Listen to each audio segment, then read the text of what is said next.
하나님 말씀 함께 보겠습니다. 열왕기상 18장 7절에서 15절 말씀 함께 보시겠습니다. 구약성경 열왕기상 18장입니다. 7절부터 15절까지 우리 하나님 말씀 한 절씩 교독하도록 하겠습니다.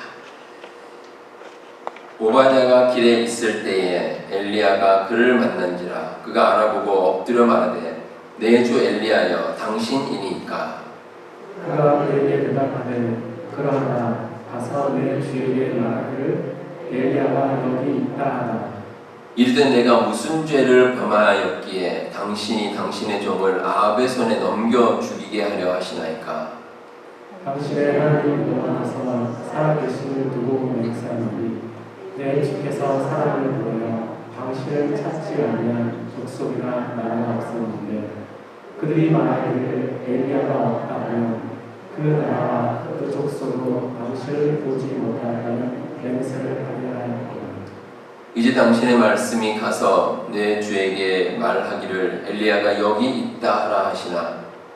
내가 당신을 떠난 후에 여호와의 영이 내가 알지 못하는 곳으로 당신을 이끌어 가시니 내가 가서 아합에게 말하였다가 그가 당신을 찾지 못하면 내가 죽임을 당하리이다.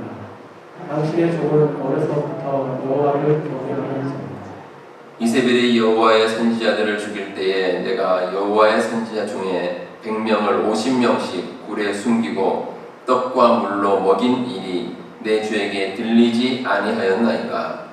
이제 당신의 말씀이 가서 내 주에게 말하기를 엘리야가 여기 있다 하시니 그리하면 그가 나를 죽이리이다.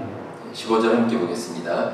엘리야가 이르되 내가 섬기는 만군의 여호와께서 살아계심을 두고 맹세하노니 내가 오늘 아합에게 보이니라. 아멘. 세계 제2차 대전을 일으킨 이 독일에는 히틀러라는 이 독재자가 온 나라를 지배했습니다. 그 당시 이제 독일에서 히틀러의 그 통치에 찬성하는 사람도 물론 있었지만 그러나 많은 사람들이 거기에 저항하는 의인들도 있었습니다. 당시 독일에서는 특별히 이제 믿는 사람들 또 목회자들 중심으로 고백교회라는 이름으로 교회 연합체가 만들었습니다. 이 고백교회가 뭐냐면 하나님 앞에서 우리의 온전한 마음, 의로운 마음을 고백하고 바른 길로 가자라는 이제 그런 교회들의 모임이었습니다. 근데 이에 대해서 이제 곧 나치 세력들의 탄압이 시작됐습니다. 그래서 목회자들이 수백 명이 체포가 됐고 또 교회의 모든 이제 집기라든지 또 교회 소유의 그런 재산이 다 몰수가 되는 그런 일이 벌어졌습니다. 그 고백교회 설립자 가운데 한 분이시고 또 아주 강력한 저항운동을 펼쳤던 디트리 본헤퍼라는 목사님이 계십니다. 이분이 이제 나치에 체포가 되어서 한 2년 정도 이제 옥고를 치르신 후에 결국 이제 처형을 당하셨습니다. 근데 이 본헤퍼 목사님이 하신 유명한 말씀이 하나 있습니다. 이 버스 운전사가 운전을 하는데 그런데 잘못된 생각으로 운전을 해서 많은 사람들이 죽고 다치는 그런 일이 생긴다면 그러면 목사는 사상자의 장례를 돌보는 것보다 빨리 운전자가 운전을 하지 못하게끔 그 핸들을 뺏는 것이 더 중요하지 않겠는가 이런 말씀을 하셨습니다. 지금 생각하면 참 당연한 말씀입니다. 그리고 뭐 제3자가 보기에도 맞는 말씀입니다. 하지만 나치 세력들이 지배하던 당시 독일에서 하나님 주신 그 말씀대로 의로움을 추구하며 산다는 것은 참 쉬운 일이 아니었습니다. 아주 어려운 일입니다. 용기도 필요하고 또 의지도 필요합니다. 오늘 말씀에 나오는 이 오바댜라는 인물도 마찬가지입니다. 이 오바댜가 살던 당시가 그 북이스라엘에서 이 아합이라는 왕이 통치하던 시기였습니다. 그리고 이 오바댜라는 분은 그 아합 왕의 신하였습니다. 왕궁을 관리하는 제법 그 지위가 높은 그런 신하였습니다. 근데 이제 이 아합이라는 왕이 참 악한 왕으로 유명합니다. 근데 비록 이제 오바댜는 이 악한 왕인 아합이 다스리고 있는 데였지만 그러나 하나님을 지극히 경외하는, 아주 의롭게 살기로 작정하고 노력하는 그런 인물이었습니다. 그래서 오바댜는 이제 아합에 의해서 핍박을 받고 있는 선지자들 100명을 몰래 숨겨주었습니다. 성도들을 50명이 나눠서 이 굴 속에 이제 몰래 숨겨주고, 또 그들이 굴에 그냥 있으면 안 되니까 이제 떡과 물을 그들에게 제공해서 그들이 이제 먹고 살 수 있게끔 이렇게 해주었습니다. 근데 만약에 발각이 되면 오바댜도 무사하지 못합니다. 오바댜도 체형을 당할 수가 있습니다. 그런데 그런 어려운 가운데서도 목숨 걸고 이 선지자들을 지켜주는 그런 일을 감당을 했습니다. 근데 오늘 말씀 가운데는 이렇게 이제 의로운 삶을 살고 있는 오바댜에게 선지자 엘리야가 나타나는 그 장면이 기록되어 있습니다. 7절에 보시면 오바댜가 길에 있을 때에 엘리야가 그를 만난지라, 이런 말씀이 나옵니다. 근데 오바댜가 이제 엘리야를 딱 보고 첫눈에 알아봤습니다. 이분이 엘리야구나. 그 왜 그러냐면 사실은 뭐 오바댜가 엘리야를 한 번도 만난 적은 없습니다. 근데 이제 엘리야가 워낙 유명한 사람입니다. 그래서 당시 이제 이스라엘에 비가 내리지 않았는데 사실 이제 엘리야를 통해 하나님께서 예언하신 겁니다. 이스라엘에 비가 오지 않을 거다 예언을 했는데, 근데 엘리야가 예언을 했는데 하나님 말씀 가지고 이 아합 왕이 어떻게 했냐면 이 엘리야라는 저 사람 때문에 지금 가뭄이 된다. 이래가지고 엘리야를 빨리 잡아라. 이렇게 이제 명령을 내린 상태입니다.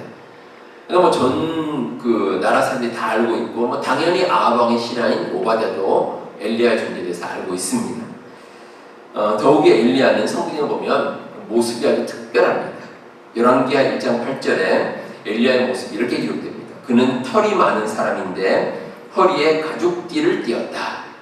그러니까 일반적인 이스라엘 사람들과는 좀 구별됩니다. 그래서 누가 봐도 저분이 엘리야구나 이렇게 이제 알 수가 있습니다. 근데 오늘 만남 가운데 이 엘리야 선지자도 오바댜를 바로 알아봅니다. 그래서 뭐라고 하냐면 8절에 내 주에게 말하기를 엘리야가 여기 있다 하라, 이렇게 얘기합니다. 그러니까 무슨 뜻이냐면 오바댜에게 너는 너의 주인과 그 아합 왕에게 가서 엘리야 선지자 내가 여기 있는 것을 알려줘라, 이렇게 이제 얘기를 한 겁니다. 자, 이렇게 보면 이제 결국 이 만남이 하나님께서 이 만남을 주선해 준 겁니다. 그러니까 하나님의 뜻이 분명히 거기에 있습니다. 특별히 이 오바댜라는 인물에게, 의롭게 살고자 하는 이 인물에게 하나님께서 말씀해 주고자 하는 두 가지의 뜻이 있습니다. 하나는 하나님의 뜻은 사람의 생각보다 크다라는 사실입니다. 하나님의 뜻은 사람의 생각보다 크십니다. 엘리야가 오바댜를 만나자마자 내가 여기 있는 것을 아합 왕에게 이야기를 해줘라, 이렇게 이제 얘기를 합니다. 근데 이 명령을 듣고 오바댜가 큰 고민에 빠집니다. 이유는 이렇습니다. 자, 지금 만약에 엘리야가 여기 있다는 것을 이제 아합 왕에 가서 얘기합니다. 아합 왕에 가서 내가 길에 가다가 엘리야를 만났는데 어디에 있습니다.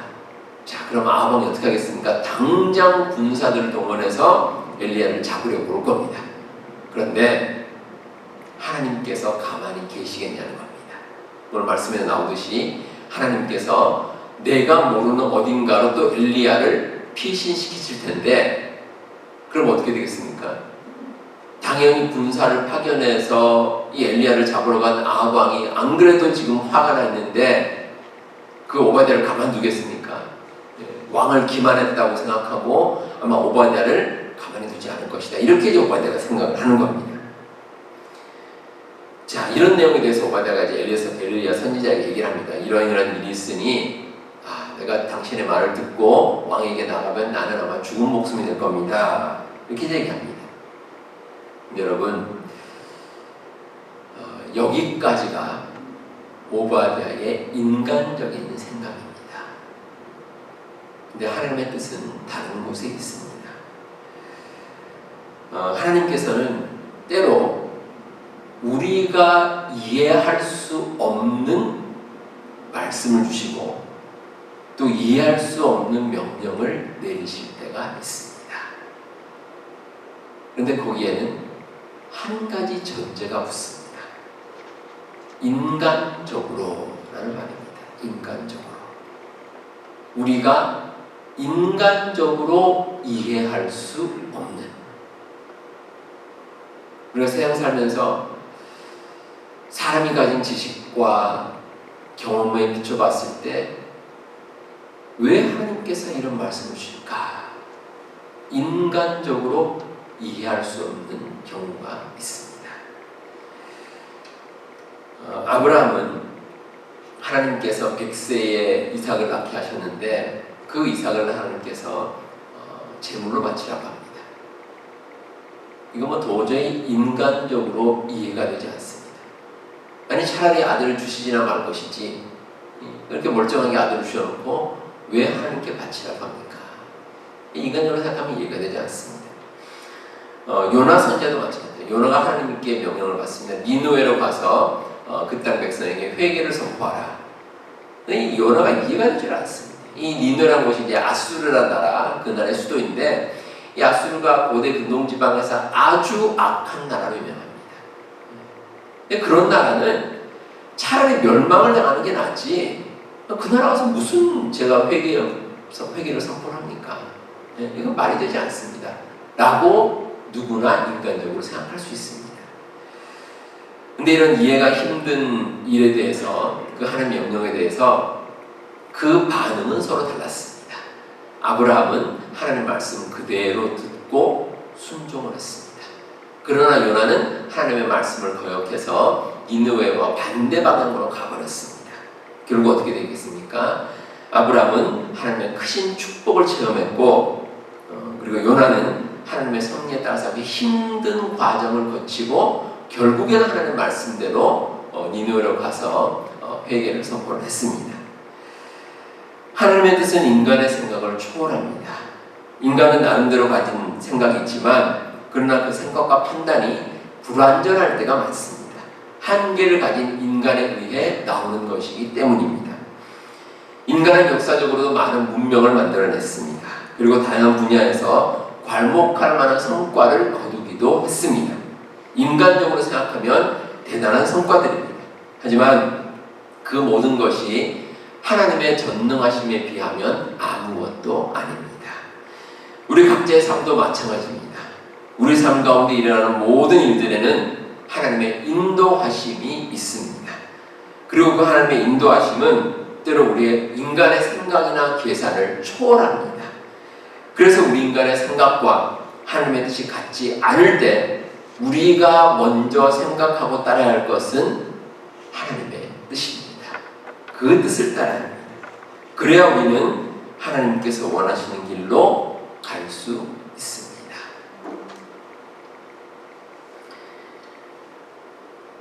하나님께서는 오바댜에게 하나님의 뜻은 더 크다는 것을 알려주십니다. 인간의 생각을 초월하십니다. 그 놀라운 뜻이 하나님께 반드시 있습니다. 그리고 하나님께서는 또 하나 오바댜에게 이런 메시지를 주십니다. 의를 행하면 하나님께서 안심하고 살 수 있게 만드신다 라는 것입니다. 자, 오바댜는 엘리야의 거처를 아합에게 알리라는 그 말씀이 사실 좀 마음이 힘들었습니다. 근데 하나님께서는 그런 오바댜의 마음도 알고 계십니다. 그래서 오바댜가 안심할 수 있도록 길을 열어주십니다. 이 엘리야가 오바댜의 그 여러 가지 이제 이야기를 상황을 설명을 듣고 바로 이렇게 말합니다. 15절 보시면 내가 섬기는 만군의 여호와께서 살아계심을 두고 맹세하노니 내가 오늘 아합에게 보이리라. 오바댜의 걱정처럼 결코 다른 곳으로 가지 않겠다는 겁니다. 내가 여기에 가만히 있을 터이니 너는 가서 아합 왕에게 내가 여기 있다고 그대로 알려주어라. 다시 한번 반복해서 이야기를 합니다. 더욱이 하나님의 이름을 걸고 맹세하면서 내가 여기 있겠다라고 얘기합니다. 자, 오바댜의 마음이 어떻겠습니까?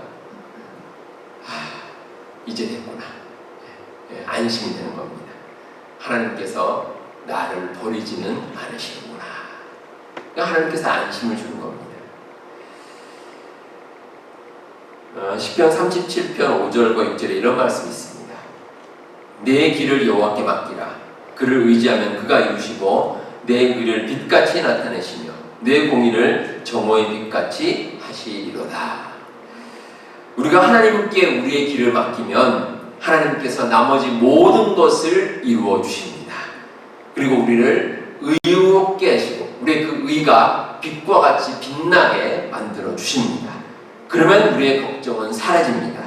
하나님 주시는 승리의 기쁨으로 우리가 안심하며 이 세상을 살아갈 수 있습니다. 성경 말씀 가운데 하나님께 대한 특별한 찬양이 기록된 곳이 있습니다. 그 찬양의 공통점은 여러 가지 어려움 가운데 힘든 일을 겪고 고민과 근심 가운데 갈등하고 어려웠지만 하나님께서 마음을 편안하게 해주실 때입니다. 그때 드리는 찬양이 나옵니다. 대표적으로 출애굽기 15장에 모세의 찬양이 나옵니다. 이 모세의 찬양이 나오는 배경이 있습니다. 이스라엘 백성들이 출애굽을 하고 이제 그 광야를 지나가려고 하는데 앞에 이제 홍해가 가로막힙니다. 근데 뒤를 돌아보니 애굽의 군사들이 쫓아옵니다. 어찌 할 수가 없는 상황입니다. 믿음으로 지금까지 모든 일을 향한 모세지만 그래도 그 순간만큼은 아마 마음이 참 힘들었을 겁니다. 이거 도대체 어떻게 해야 되나? 만약에 모세가 하나님께서 홍해를 가리신다는 것을 미리 알았다면 아마 그런 걱정은 없었을 겁니다. 근데 모세도 몰랐습니다. 모세도 몰랐는데 그 순간에 하나님 말씀대로 행하니 홍해가 갈렸습니다. 그리고 그 길을 걸어갔고 그리고 애굽의 군사들은 그 홍해에 수장이 되고 말았습니다. 자, 그런 일이 벌어지고 난 다음에 모세의 마음이 얼마나 평안했겠습니까? 그 잠시 전에는 정말 모세의 마음도 불안한 마음이었는데 이제는 마음이 편안해졌습니다. 안심하고 감격하는 마음으로 하나님께 찬양을 드린 겁니다. 누가복음 1장에 보시면 예수님의 육신의 어머니인 마리아의 찬양이 나옵니다. 이 마리아는 동정녀로서 예수님을 잉태하게 됐습니다. 근데 천사가 마리아에게서 얘기를 합니다. 이런저런 얘기를 하는데 그럼에도 마리아가 마음이 답답합니다. 이 도대체 어떻게 해야 될지 마음의 갈피를 잡지를 못합니다. 당시 사회에서 큰 어려움을 당할 수도 있습니다. 근데 마리아가 자기의 친족인 엘리사벳을 만났는데 하나님의 뜻을 다시 한번 확인할 수 있었습니다.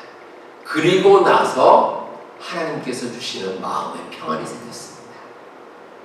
이제 됐구나. 하나님께서 정말 내게를 인도하시는구나. 그 마음이 평안해지고 그리고 마리아가 하나님께 찬양을 드립니다. 우리가 하나님의 뜻에 따라 의를 행하는 가운데 하나님께서 우리에게 평안을 주고 또 안심을 주십니다. 하나님께서 일을 다 처리해 주십니다. 만약에 우리가 일의 결과를 미리 알고 있다면 그렇다면 정말 안심하며 이 세상을 살아갈 수 있을 겁니다. 근데 여러분 그게 바로 믿음입니다. 그게 믿음입니다. 믿음이라는 것은 미래에 일어날 일을 현재에 사는 것입니다. 그게 믿음입니다. 우리는 미래의 일을 알 수 없습니다. 하지만 믿음을 가진 사람은 비록 미래에 일어날 일이지만 마치 그것이 현재 일처럼 믿고 살아갑니다. 그래서 우리가 마음속에 든든한 마음으로 안심하면서 이 세상을 살아갈 수 있다는 것입니다. 그런데 이렇게 우리가 믿음 가운데 의롭게 살아가는 가운데 우리에게 마지막으로 힘들게 하는 장애물이 하나가 있습니다. 의롭지 않은 사람이 잘 되는 모습입니다. 참 그런 모습 보면 우리가 좀 힘들고 어떤 힘이 빠질 때도 있습니다. 마음이 흔들립니다. 근데 이러한 생각을 우리만 가지는 것이 아닙니다. 저만 가지는 것이 아니고 성경을 기록한 저자들도 똑같은 생각을 가졌습니다. 그래서 오늘 대표적으로 시편 73편에 잘 나와 있습니다. 시편 73편 2절을 보시면 저자가 이렇게 말합니다. 나는 거의 넘어질 뻔하였고 나의 걸음이 미끄러질 뻔하였다. 이렇게 말합니다. 그러니까 실족할 뻔했다는 거죠. 왜 실족하느냐?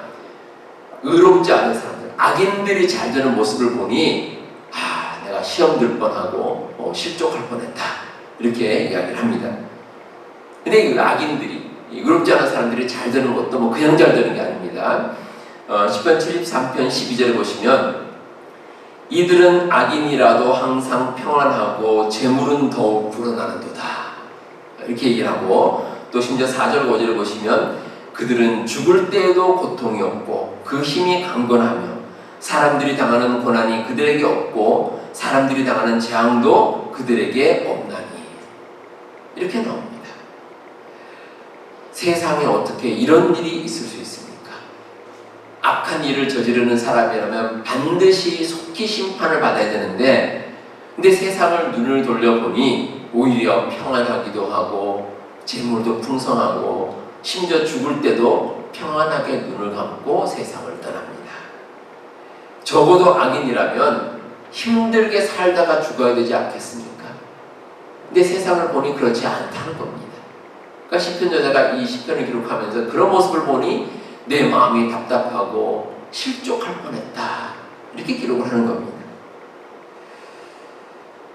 근데 여러분, 우리가 의를 행하면서 이런 악인의 모습을 볼 때 잊지 말아야 될 것이 하나가 있습니다. 하나님께서는 궁극적으로 의로운 자들을 지키신다는 겁니다. 분명히 약속해 주십니다. 그냥 우리 눈에 보이는 이런 피상적인 결과가 아니라 궁극적인 결론입니다. 마지막에 결과가 어떻게 되는가? 악인의 형통함에 대해서 의문을 품었던 시편 73편 저자는 18절과 19절에서 이렇게 고백합니다.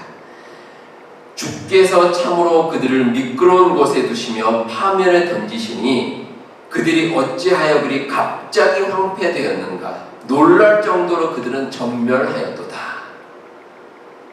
그냥 겉으로 보기에 악인들이 왜 저렇게 잘 살지? 이렇게 보였는데 어느 날 갑자기 순식간에 그들이 멸망하더라는 겁니다. 하나님께서 그렇게 하신 겁니다. 더 놀라운 사실은 시편 37편 25절과 28절에서 다윗이 이렇게 고백합니다. 내가 어려서부터 늙기까지 의인이 버림을 당하거나 그의 자손이 걸식함을 보지 못하였도다. 여호와께서 정의를 사랑하시고 그의 성도를 버리지 아니하심이로다. 그들은 영원히 보호를 받으나 악인의 자손은 끊어지리로다, 이렇게 나옵니다. 이 핵심이 악인들의 자손입니다. 악인들의 자손, 하나님께서 지키시지 않습니다. 하지만 의인의 자손들은 하나님께서 보호하십니다.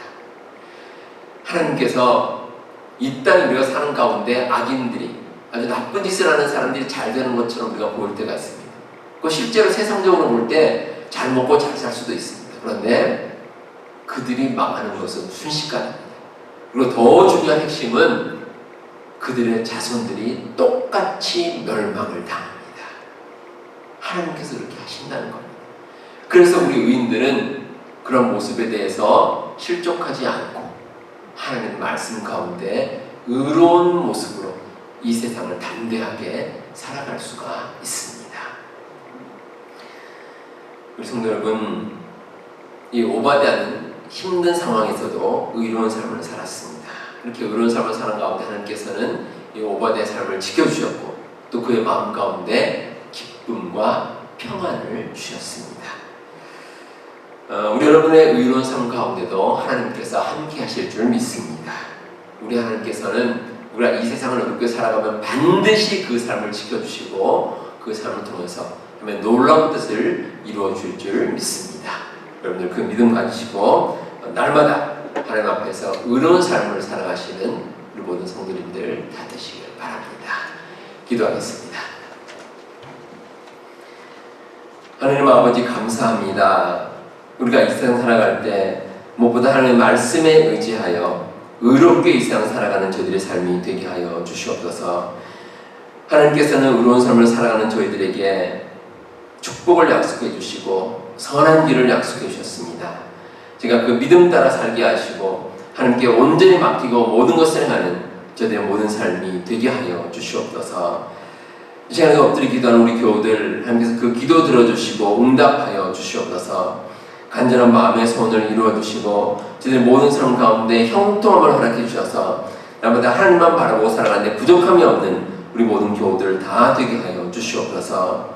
우리 앞에 속한 교우들 건강 지켜주시고 또 저들의 가정과 생업 가운데 함께하여 주옵소서. 늘 하나님 의지하며 살아갈 수 있도록 도와주시고 하나님 찬양 가운데 하늘로부터 있는 신령한 은혜가 저들의 모든 삶 가운데 넘치게 하여 주시옵소서. 모든 말씀 예수님 이름으로 기도하옵나이다. 아멘.